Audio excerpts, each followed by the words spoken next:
এই কালেমার দাওয়াত যখন হযরতে মুসা আলাইহিস সালাম দিলেন, ফেরাউন বলল, আমি তো জানি না যে আমি ছাড়া আরো কোন ইলা আছে, আইনদাতা তো আমি, তুমি নতুন কোথা থেকে আইনদাতা নিয়ে আসছো? ফেরাউন বলছে, দেখো আমারে বাদ দিয়া যদি অন্য কাউকে ইলাহ বলে তুমি মানো আর সেই শিক্ষা যদি যে জাতিকে দাও, তাহলে আমি তোমাকে ধরে লাআজআলান্নাকা মিনাল মাসজুনিন, আমি তোমাকে কারারুদ্ধ করব, আমি তোমাকে জেলখানায় ঢুকিয়ে দেব। রাষ্ট্রশক্তি প্রথম বাধা দিল কারা? বলেন সবাই। সেই বাধা কি ওখানে শেষ হয়েছে না এখনো আছে? আছে কিনা জোরে বলেন। আমি তোমাকে জেলখানায় ঢুকাবো।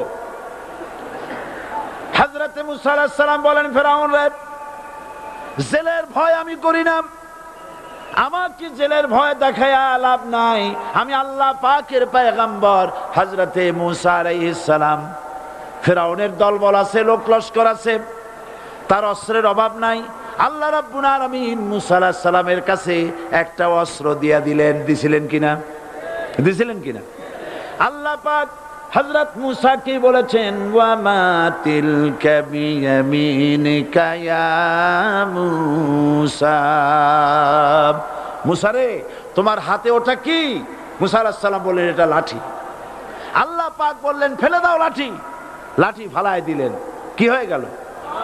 হিয়া হাইয়াতুন তাসআ, লাঠি হয়ে গেল। এখন লাঠি পড়ে সাপ হয়ে গেল।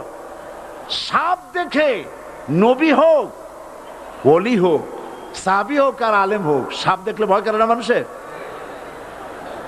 মুসা আলাইহিস সালাম ভয় পেয়েছে।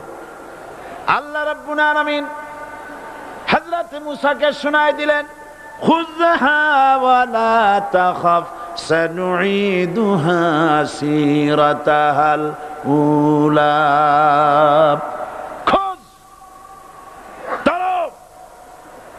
লা তাখাফ, ভয় পেও না। আল্লাহ বলছেন ধরো, ভয় পেও না। ধরার সঙ্গে সঙ্গে স্বাভাবিক অবস্থায় ফিরে আসবে, আবার লাঠি হয়ে যাবে। আল্লাহ পাক বললেন ধরো। মুসা আলাইহিস সালাম সাপ ধরলেন, সঙ্গে সঙ্গে লাঠি হয়ে গেল। ফেরাউন বরদাস্ত করলো না। রাষ্ট্রশক্তির পক্ষ থেকে আক্রমণ শুরু হলো। অপরাধ কি? মুসা কি ফেরাউনের পাকা ধানে মই দিয়েছে নাকি? বলেন আপনারা। তার হালের গরু পিটায় মারছে নাকি?